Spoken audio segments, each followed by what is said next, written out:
And what is your relationship to Aaron? I have been friends with him and his ex-girlfriend Sharon for quite a couple of years. We went to high school together. I wouldn't say like we were close friends. You know what I mean? Now, remind me, he's had a lot of girlfriends, so which one was Sharon? Sharon is his children's mother. Okay, but it's not his biological child, is it? There's 2 children. He told me the oldest, the daughter, is not his biological child, but their son is. I don't know the truth in that. Okay, so now, did they just recently break up? Probably a couple of months ago. Okay, so fairly recently. Right. So she has 2 children, one of which is Aaron's, one of which is not. Is that accurate? I would say so. I mean, that's what he told me. I've never seen like a DNA test or anything like that. But okay. What does she think? Does she say that one of them is Aaron's and one's not? She chooses not to talk about that. Okay. I mean, she's come forth with some stuff before because I used to be in an abusive relationship. Mm-hmm. And she had come and told me that, there was some stuff going on with her and Aaron, and I told her, if she ever needed to talk, that I was here. Like, I understood, what she was going through, so, like, there would be no judgment on my part. Right. And well, are you familiar with the Lock Haven area? The what area? Lock Haven area. A little bit. Why? Because I know that she has been to the Women's Center down here before, and that's basically like an organization for abused women. So she believes she's told you or indicated that she's been abused by Aaron. Yes, on multiple occasions. In what way was she abused by Aaron? Physically, mentally, verbally. All right. Now, let's back up a second. So you told me on Facebook that it was okay for everything that we talked about to be on the record, correct? You don't care? No, I don't care. Okay, so you're fine with this being recorded then? That's okay. Okay. So, look, here's the deal. I'll be very straightforward. I don't know if you know anything about my relationship to this situation, but I started investigating the Penn State situation from the standpoint that Jerry Sandusky was guilty as hell. Mm-hmm. I've then interviewed Jerry in prison twice, and I've gotten to know a heck of a lot more about the case. And to me, the person that I had always believed the most of his accusers, because he was the first, and because he was public, unlike any of the others who followed and were not public, was Aaron. And I have become exceedingly suspicious of Aaron's claims, and I know how you feel. You feel the same way? Yes. Tell me why you don't believe Aaron's claims about Jerry. I find it very strange that his family, I don't know how to put this, would you say, has been money hungry. Like, growing up with Aaron, going to high school with him, I always noticed that, like, he didn't have the best of the best. Like, he was almost, like, the down-and-out kind of kid. Like, he was going out for track team. Like, he had ratty sneakers, and I don't know. Let's talk about your experience with Aaron first, because you must have some reason why you're suspicious of him. Why do you not believe him to be trustworthy? I do not believe him to be trustworthy, number one, because of his relationship with Sharon.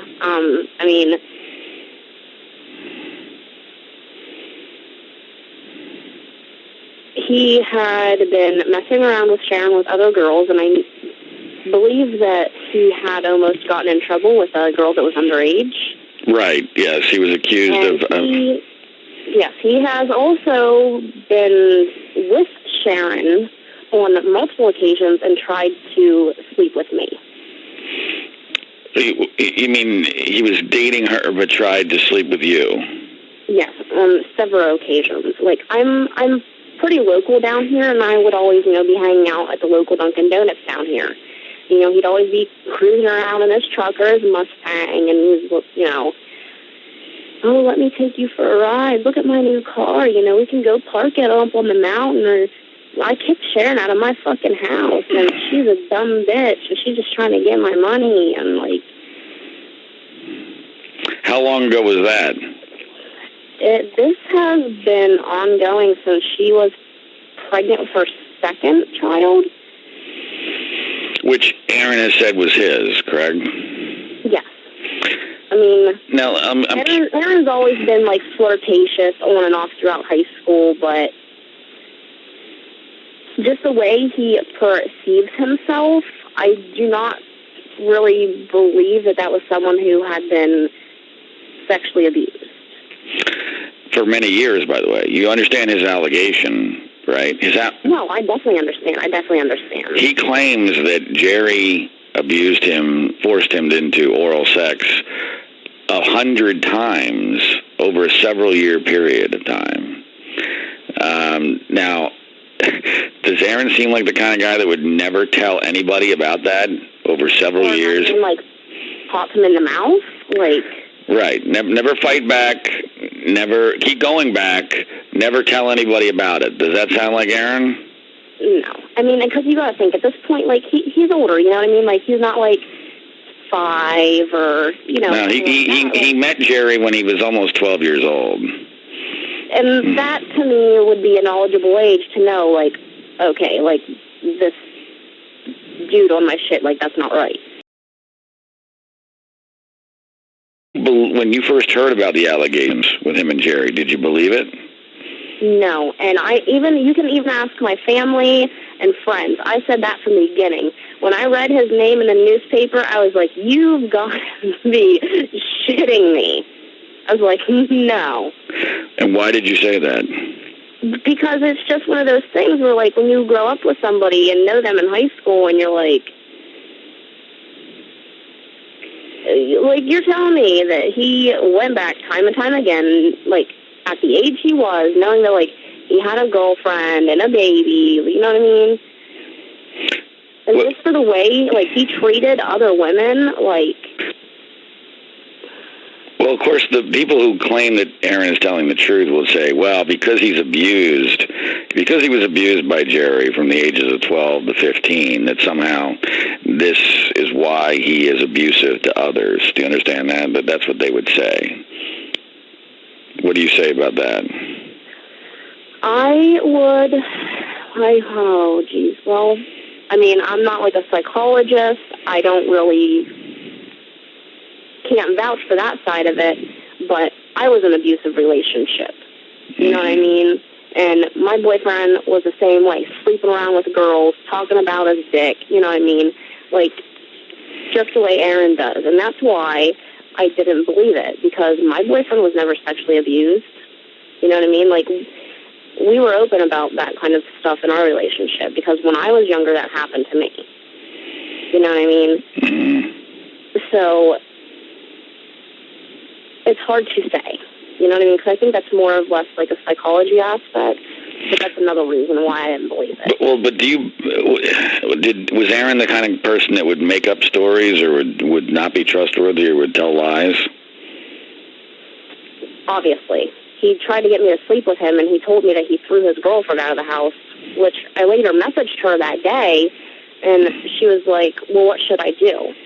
And I was like, I don't know. I was like, but I do know that you deserve better. Now, what was the impression of Aaron's other high school colleagues or friends or classmates when the allegations came out about Jerry? There was some reporting in the paper that he had received some teasing or some kind of bullying because of this. Did people who know him believe him, or did they have a negative reaction like you did? Honestly, I would say it was more or less a 50-50. I did see that he was getting bullied, and I noticed that there was some Facebook stuff going around when he had first come out and his name was in the paper. but his friends, like his close friends that he would run around with, like when he would come into Dunkin' Donuts, would act just the way he does. Like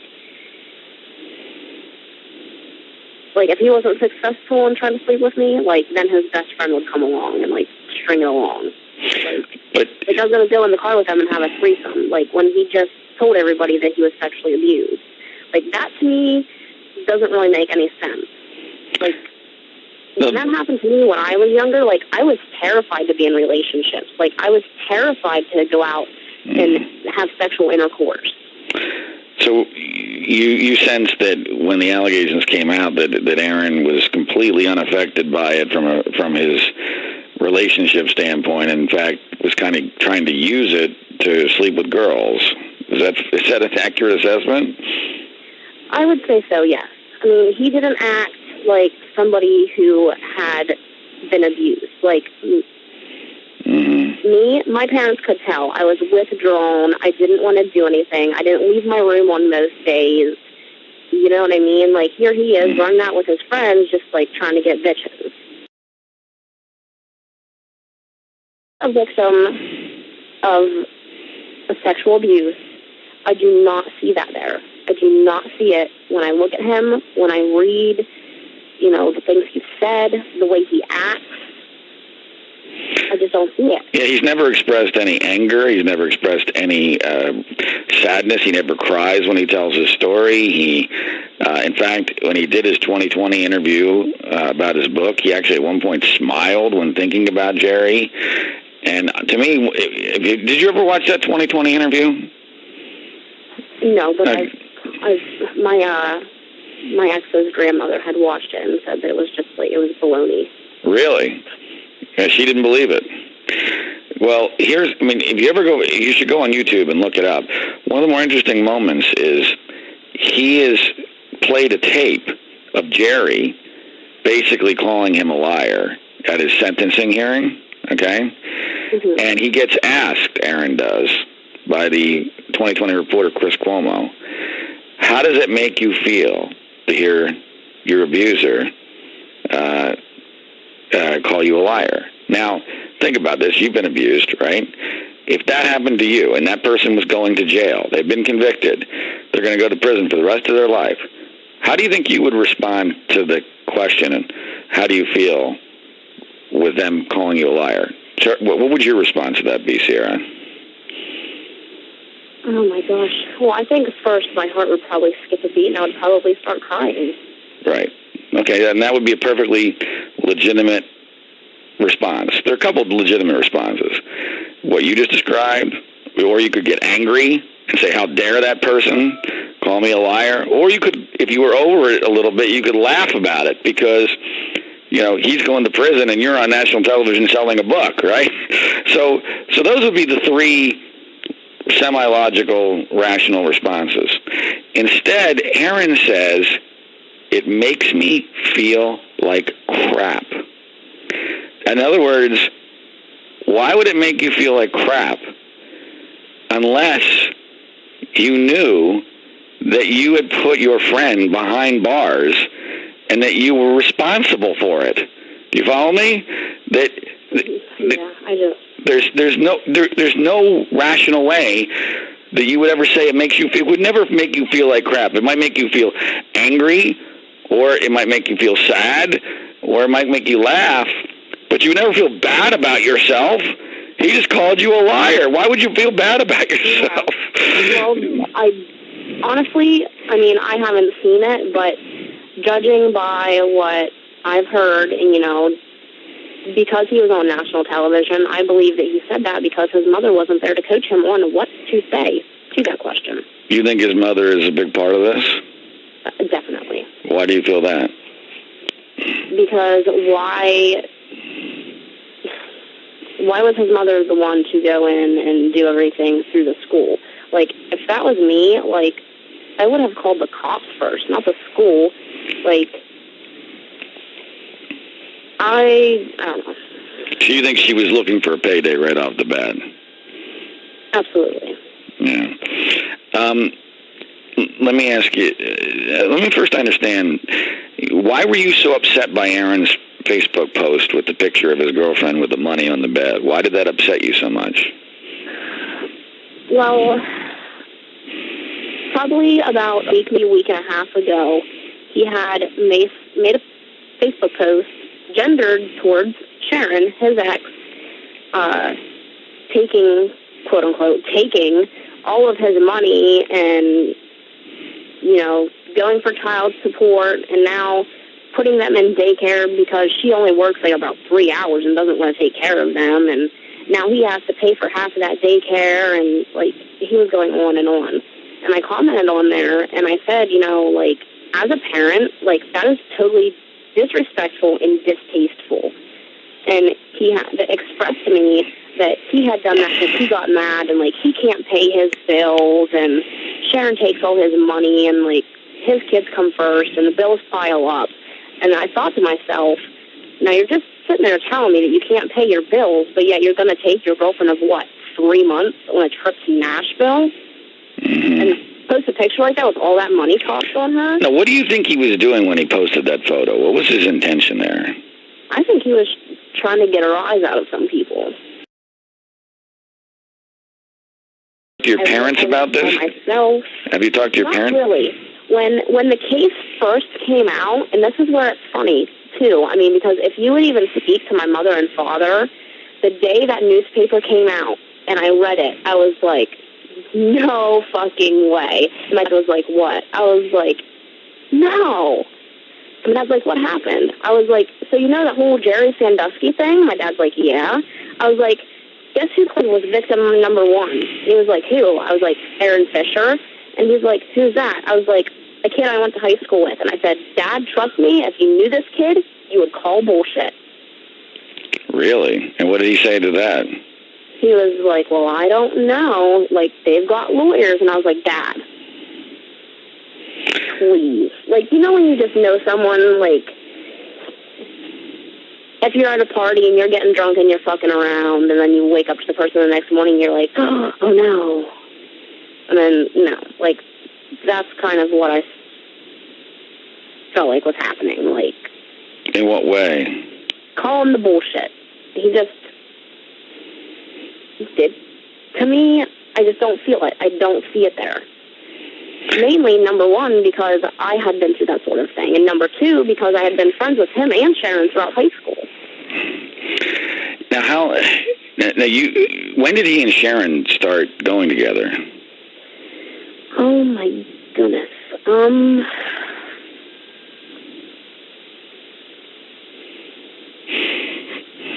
I would have to look back on Facebook, but probably